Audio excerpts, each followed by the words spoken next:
Hello, my friends. Welcome back to the NorthField podcast. I'm your host, Caleb Gordon. Thank you so much for taking time out of your schedule to be a part of the program today. Man, excited for the conversation I'm having today with my friend, Pastor Mike Scrivani from Highland Park Baptist Church. I pray this conversation we have today encourages you, challenges you, and just pushes you towards the person and work of the Lord Jesus Christ. Love y'all. Welcome to the podcast. Yeah, Mike thank you. Scrivani, how are you doing? Good. Is it Dr. Mike yet? Not yet. Maybe, hopefully by the end of the year. So end of the year. By the end of the year, Doctor project will be done. Dr. Mike. Yeah. So I don't know what you call that. So Like doctor in waiting, or if when you get your doctorate, if somebody, you're on a plane and someone calls, I need a doctor.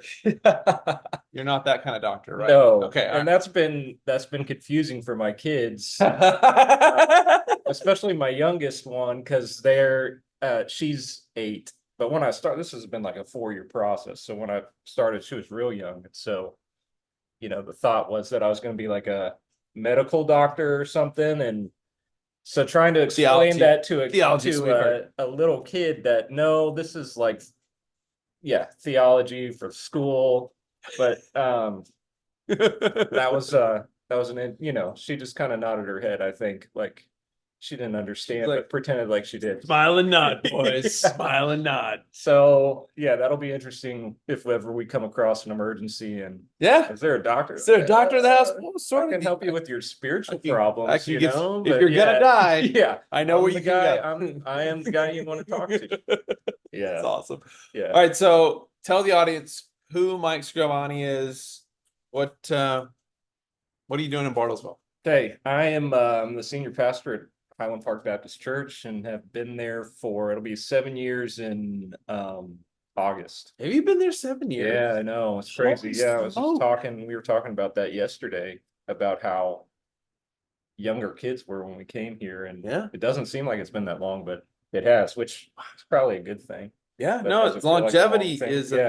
And this is the thing I find interesting about pastors in Bartlesville, is that there's a longevity to so many pastors in Bartlesville, because the national average is like 2 years, 18 months, 2 years, usually. Yeah. And so when you find somebody that stays past 2 years, it's just like, oh. But we've had that happen with so many different pastors in so many different churches in town. But that's fascinating. So yes, 7 years. That's fantastic. What have you enjoyed the most? What's been some of your challenges? I think the thing I've enjoyed the most is just seeing how just got at work at the church. I mean, 7 years ago,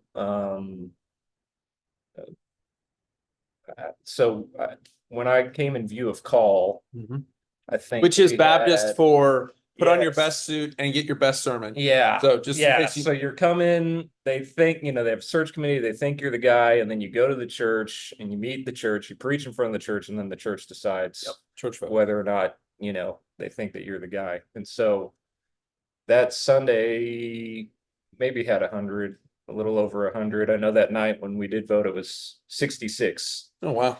People. And so, since then, just to see God steadily add to our church. And it's not all about that, but I get it. It's been my belief, and it still is, and I've seen it, that God's word is what he uses to build his church. And so if you're just faithful to preach books of the Bible, and you just go in my opinion, verse by verse, it's neat to see how there's nothing like that God will use more to build his church and strengthen his church. Amen. I found it interesting. I'm the same way. I very rarely do topical sermons. Occasionally it happens for a certain scenario, but most of the time we take a book and we just trudge through one verse at a time for as long as. And I'm starting Hebrews on Sunday, so fun. It should be exciting. So we're excited. So we're starting Hebrews. So Dad was an exegetical guy, and that's what my brother and I have talked about you. So I don't know if your ears burn occasionally, but he often says he reminds me so much of Dad. Oh, And so, that's a great compliment. yeah, I've got to meet your dad early on. yep, yep, Wonderful man, and love your brother. Your yep. brother and Katie's wife, they have a wonderful family. Yeah, Certainly they appreciate you love too. they love you, and they have nothing but solid praise, and Well, so that's good. That's good. it's fantastic.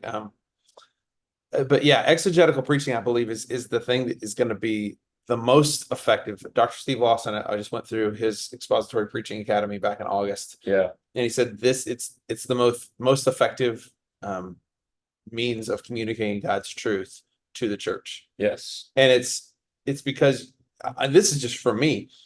You're going to hit on topics, you're going to hit on subject matter that is not always going to be something that you know just pull that out and be like, Yeah, oh, I need to sure. talk about X, Y, or Z. Yeah. And so as you're reading through the text, there's going to be things that are in the text that come out that you might not necessarily touch on, but it's amazing how it's always needed. Absolutely. And so I find that fascinating and helpful. Yeah.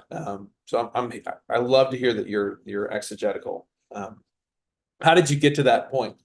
So I grew up Nazarene, and I hadn't heard it.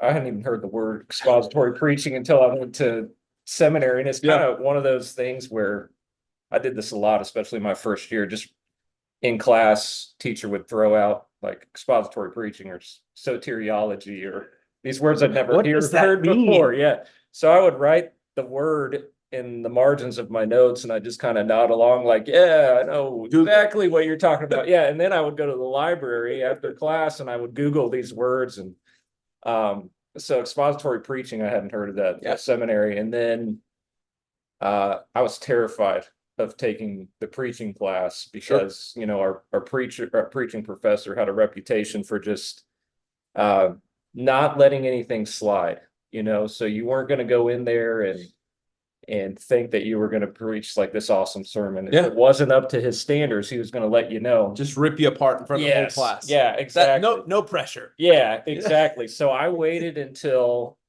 the last moment I could to take that class.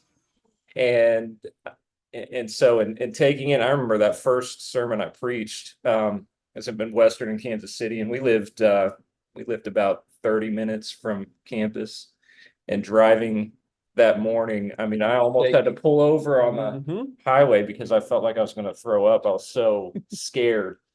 But so it was Dr. Aubrey at Midwestern who he hammered that into us, and he hammered in also sequential exposition. So you're gonna take a book of the Bible and you're gonna preach every single verse. And I remember when he told us that, I thought that was crazy. I thought that was why would you do something like that? Yeah, I never heard anybody preach like that before growing up.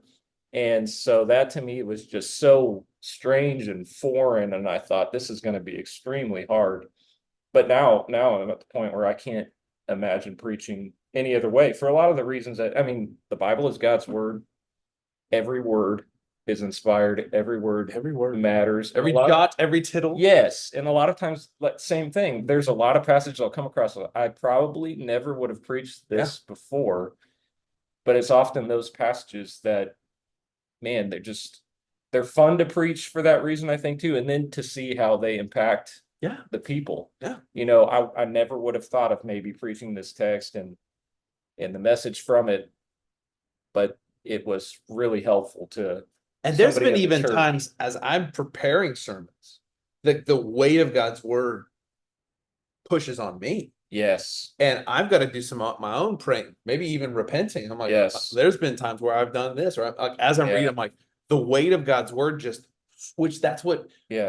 I think that's the sad part about most churches in America is that we're not sitting under the weight of God's word to do its convictions, right? To do the convicting work that's the tool that the Holy Spirit uses to convict us is His word. He doesn't use your stories or your personality, which those are great sometimes, but the thing that God uses to mold and shape His people is His word.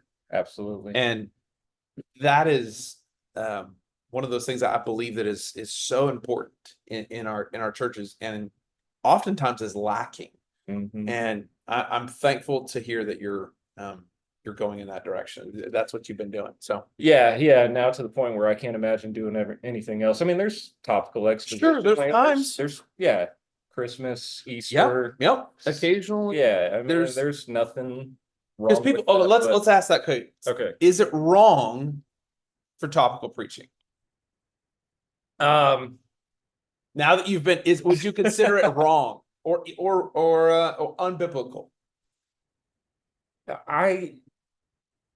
Heavy hitting questions. Yeah, I mean, I guess it depends on so what I'm not a fan of the sermon series, because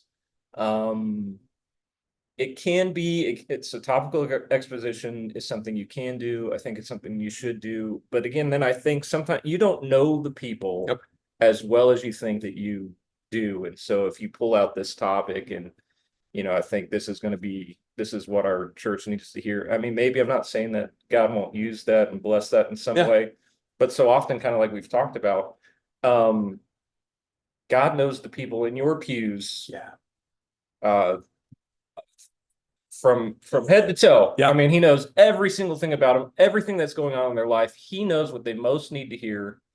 And so you just trust that, the Lord has led me to this book. We're going to go through it. And again, what you find is some of those passages that you never preached before, that's the thing that God, uses in a powerful way. It's funny for your congregation. 100%. It's funny because I've had a couple of people like, I'll start, I'm very upfront. Say, okay, we're starting a new series. Like we just finished 1st and 2nd Timothy and Titus. We did the pastoral epistles. We did almost a year through that whole passage and passages. And it was funny because I had people afterwards. They would send me, DMs or they'd send me text messages. Do you have a surveillance camera at my house? And I'm like, no, dude, no. Yeah, but I mean that's often what you find when you preach expositionally. And I think the other reason why I don't like topicals, it just pastors tend to hit on it's just the surface, and it's a lot of time the verses and the stories in the Bible that if you've grown up in the church, you've probably heard a lot. And there's nothing wrong with that, but there's just so much more, and there's much more depth when you actually go through a book and helping your church, I think, through sequential exposition to help them to just you're strengthening that point in their mind that every word matters. Exactly. And they can see that. And then especially when they see some of these, in some cases, if they're like me growing up, these passages that they've never read before. They didn't even know about. And so it just makes you a more mature in your faith, more knowledgeable of the word. And those are wonderful things. It's one of those things where you don't realize you're spiritually now malnourished and you've just been eating milk or drinking milk, and then all of a sudden here's a steak and you're like, what is this? This is so good. And you're like, I like this. So back to seminary and about expository preaching. One of the first days in that preaching class, I tried to avoid. A student asked our professor, if you were on a stranded island and you could only listen to one person the rest of your life preach, who would that be? And I mean, again, you think like, how could you be on a stranded island and how are you hearing this preacher anyway? But basically the thought was, who's the one guy? If you could only hear one guy the rest of your life preach, who would it be? And he said John MacArthur. And I'd never heard that name before. And so again, I got my Johnny. There he is. I got my Johnny. Absolutely. And so another name I wrote in the in the margins, and then I started listening to him preach. It's like, oh my goodness, this guy is explaining the Bible to me in ways that I'd never heard it explained before. And it was feeding, it was feeding me. But then I just developed an even greater hunger for, wow, this is amazing. Even though I've been a Christian since I was 8 and grew up in the church, I'd never heard anybody explain the Bible to me in that way before. And then it was just wasn't the same after that. I've had the same experience with Dr. MacArthur, and he has deeply impacted me. And he didn't know me from Adam, but we will know each other in eternity. But it's Dad introduced me to John MacArthur, and so you got to listen to this. and I put the sermon in, and I was like, wow. Yeah. And if you dig with my brother a little bit, that's the sermon that convicted and brought my brother to the understanding of his need for Christ was John MacArthur's "Saved or Self-Deceived." Yeah. And I have sent that sermon to so many people that are nominal Christians. Yeah. And because my thought process on a lot of times, if someone's a nominal Christian, they're probably not a Christian at all. Mm-hmm. And they just don't realize it. Yeah. Because that's growing up, I watched as my dad would unpack for 30 plus years at Trinity, unpack the word. And as people sat in the pews, they were be like, I don't think I'm saved. Like just boom, boom, boom. But like people have been in church for 30, 40, 50 years. Yeah. And they're the older people, and they're like, why we've never heard this. Yeah. I've never heard preaching like this. I've never heard I don't get it. Like I've never heard this, but I don't think I'm saved. And they're getting saved, and then 2, 3, 4, 5 years later they die. And just like, wow, how good is God Amen. to awaken them right before eternity. For sure. And it's just one of those things that just blew my mind. And so you're gonna, and I think I told you this for people don't know that you will now. He's going to be one of our speakers for the Built to Conquer conference. It's going to be in 2025, but we've also got the theological head of the doctorate program for Master Seminary, Dr. Michael Staten, is going to be there. Yeah, that's exciting. I've not gotten to meet Dr. Staten, but I've heard him preach at some of our Oklahoma Baptist things and have admired him from a distance. So we had him on the podcast at the end of last year. And, did you? And he because he hosted Dr. Steve Lawson. Yes, and so I remember. Yeah, and so that's where I saw him and heard him talk for a little bit, and I was like, this guy's fantastic. Yeah, and so great. Looking forward to hearing what he's going to have to say. But that's when you talked about John MacArthur, I think about Master Seminary and all those guys. And so so you went to Midwestern up in Kansas City? Yes. Enjoyed that? I did. It was hard. There were a lot of times I wanted to quit, so I originally went there because I knew I was called to ministry, but I didn't want to be a pastor. And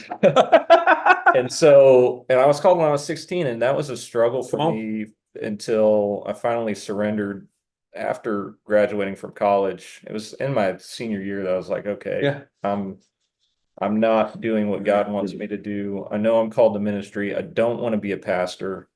What else can I do? Yeah. So my dad, I don't even remember what magazine it was, some Christian magazine, and I saw it on the counter and just kind of flipping through it. And there was an advertisement for chaplaincy, and it was this like picturesque white chapel with the ocean in the background.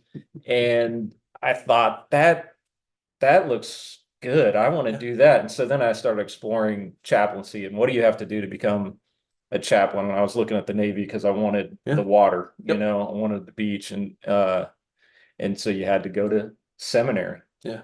And the interesting thing too, again, so growing up Nazarene, I had horrible grades from middle school through college. I mean, I barely B equals degrees. That's what seriously my philosophy in school was. Just kids don't take that example. Yes, please don't. Because my thought was, do enough to pass the class. And that's the smart thing to do, because then you don't have to work as hard. So because of that, I had a horrible GPA when I got done with college, and yet, so I know I need to go to seminary, and so I'm looking, and I have no idea. I grew up Nazarene. I don't know what the difference between Nazarene and Baptist is. What the difference between Nazarene and Methodist is. I know those were closer. They were closer, yeah. And so, and I think there was another school, but anyhow, it's primarily those three. I applied at Midwestern. Southern Baptist Seminary. I applied at there's a seminary, it's like I can't even remember the name of it, but for Methodists, and then the Nazarene Theological Seminary, which is in Kansas City. And the only one that would accept me was Midwestern. all the other ones said, well, we don't want you. yeah, basically they're like, well, we'll put you on some kind of probation. Holy And smoke. let you take one class. And I tried to tell them, well, it's not because I'm stupid, it's because I didn't care. Yeah. And I do care now. But they wanted to put me on some kind of Yeah. probation. So I looked through Midwestern's, statement of beliefs, and it's like I'm in line with all of that. So I started going to Midwestern for that reason.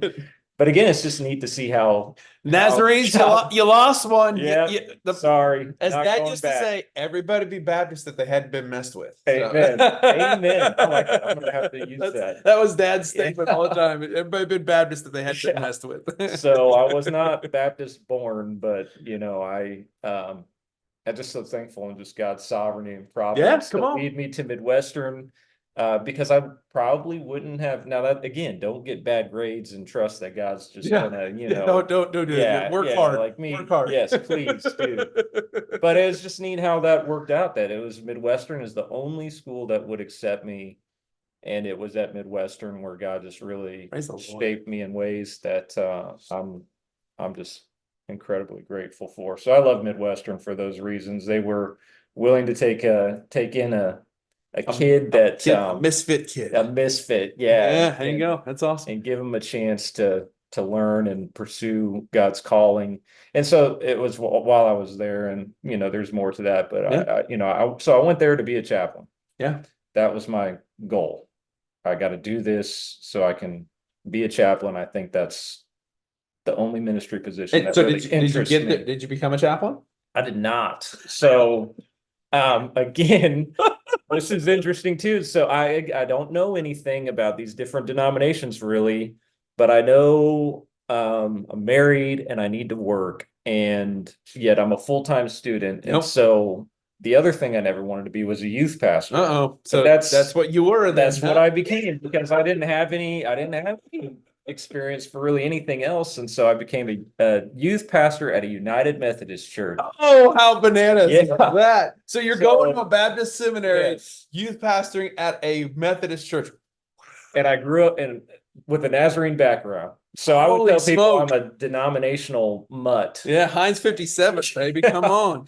So that was interesting. That's bananas. That was really interesting. But so then again, I know I'm going to graduate from seminary, and it's time to get my endorsement from a denomination. Well, Nazarenes say you didn't go to one of our seminaries, and so that's going to be kind of a problem. Yep. By that time, I knew I didn't want to be endorsed by the United Methodist Church, so I didn't really. I don't think anybody does. I didn't pursue that one. I'm sorry, John, if you're listening to this. My cousin, he's Methodist. So. There are some. John Wesley was wonderful. He was wonderful man. There are some. I'm be honest. John Wesley would probably be punching modern day Methodists in the throat. Absolutely, so absolutely. And John would agree. My cousin John would agree with that. Yeah. So. But at this church, in this situation, I had been exposed to enough to realize, not for me. Not your thing. And then with Southern Baptists, I wasn't a member of a Southern Baptist church, and I couldn't. I worked at a United Methodist church. Yeah. So I told, so early on, I had kind of seen that, I need to be in a Southern Baptist church. I would rather be a youth pastor in a Southern Baptist church, just with doctrinally, theologically, that's the best fit for me. And door after door would just slam shut. So for 3 years, I was at youth pastor at the United Methodist Church. I probably sent out, I'm not joking, probably like 40 resumes in that 30 years, and never got so much as one interview.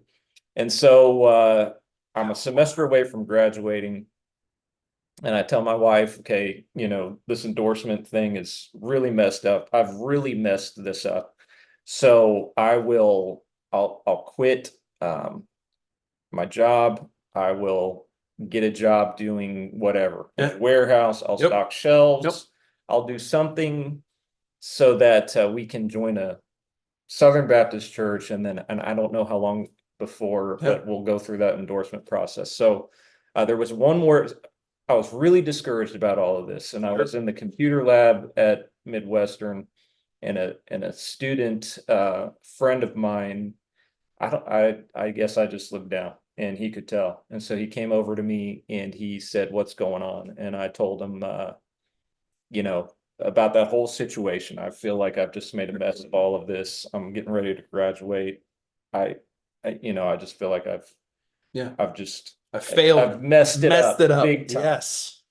And so he said, "Well, let me pray for you." And he, like, right there in on the computer lab, he put his hand on my shoulder and he prayed for me. And I had sent out one last resume to a Baptist church in Leavenworth, Kansas, Oh, wow. for a youth pastor position.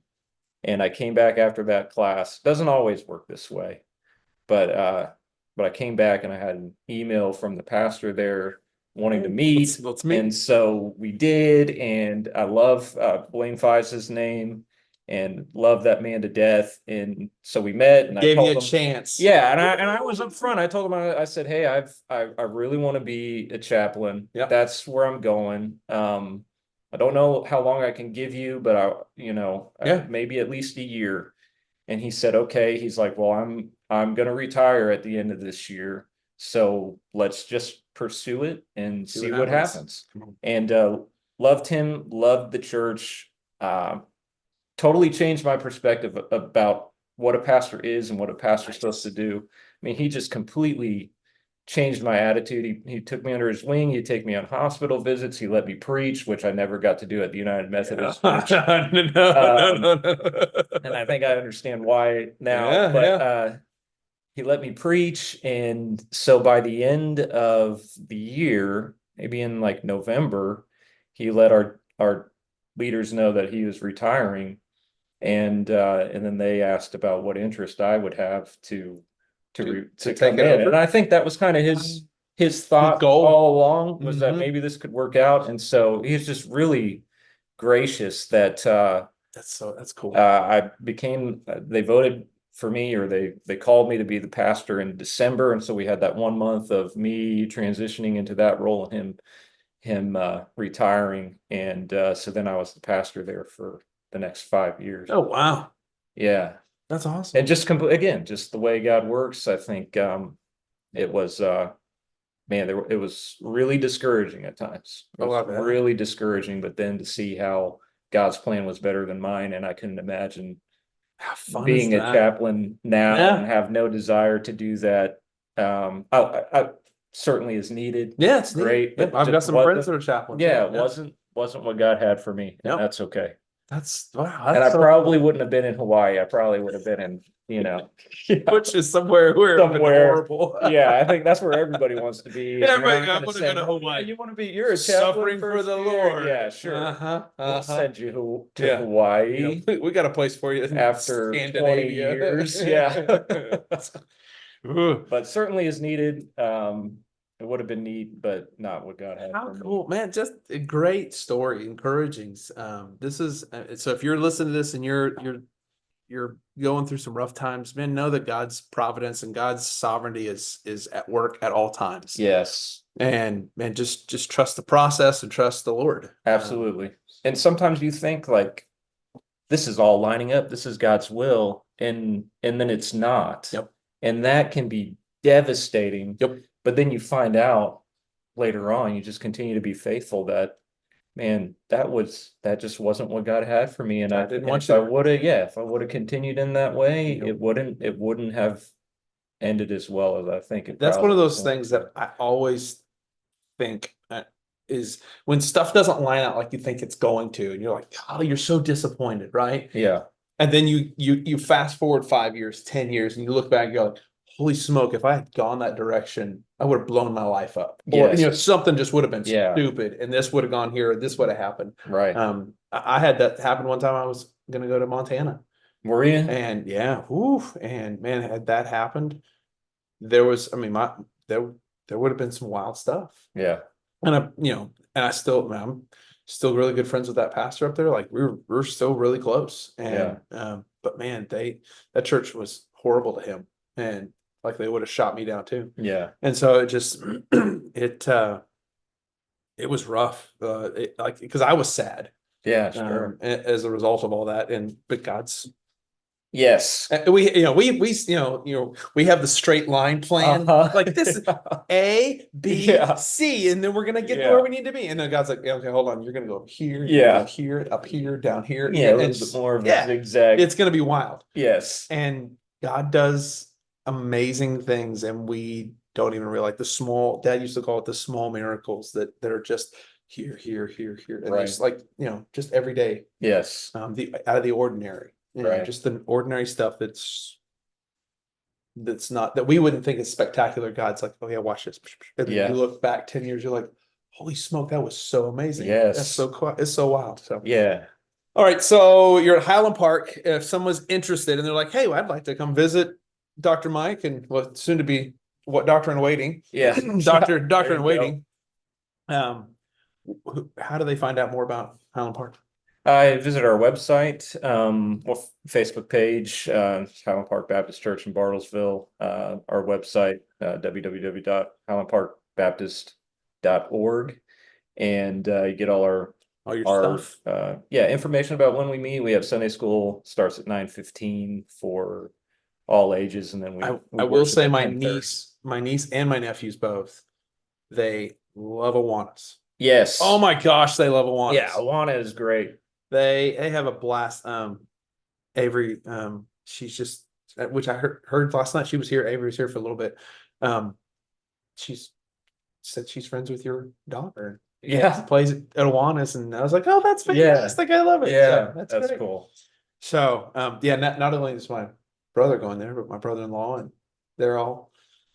I'm stacking the pews. Yeah, I know, man. Stacking the pews. Yeah, well, they're great people too. They are. Gosh, it's a blessing to have people in your church who love the word and who care about what is important. So, real quick, this is my ADD. I'm sorry. I just remember when growing up, I had one of my best friends was Will Smith. His mom, Pam. Yes. Matt Smith was the youth pastor at the time.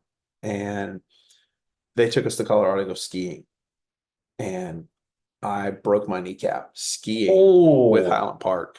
And so I've had like history with Highland Park and I know I probably should have put this at the front of the podcast, but it's one of those moments, man. And the people were always so good. Jack was with us.